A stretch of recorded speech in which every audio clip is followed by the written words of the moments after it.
அந்த girl friend கூட இவருக்கு இருக்க ஒரு ரிலேஷன்ஷிப்பா இருக்கட்டும், அதுவுமே ரொம்ப சட்டிலா இருக்கும். It's not love, but at the same time it's not just friendship. அந்த ஒரு ரேஞ்ச் இருக்குல்ல, அந்த ஒரு ரேஞ்ச் தான் இவரோட மைண்ட் செட்ல இருக்கும். பட் மேரி ஒரு கட்டத்துல வந்துட்டு என்ன கேட்பாங்க அப்படின்னா, நம்ம கல்யாணம் பண்ணிக்கலாமா மெர்சாட் அப்படின்னு சொல்லிட்டு கேட்பாங்க.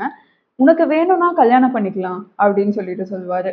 நீ என்ன காதலிக்கிறியா அப்படின்னு சொல்லிட்டு மேரி கேட்பாங்க. அதுக்கு இவர் வந்துட்டு அதெல்லாம் எதுவும் இல்ல அப்படின்னு சொல்லிடுவாரு. மேரிக்கு ரொம்ப ஏமாற்றமா போயிடும். அவங்க கேட்பாங்க மறுபடியும், காதலிக்கலைன்னா அப்புறம் ஏன் கல்யாணம் பண்ணணும் அப்படின்னு சொல்லிட்டு கேட்பாங்க. அந்த டைம்ல சொல்லுவாரு, கல்யாணம் பண்ணிக்கணுமான்னு நீ இப்ப கேக்குற, அதனால நான் சரின்னு சொன்னேன் அவ்வளவுதான் அப்படின்னு சொல்லுவாரு.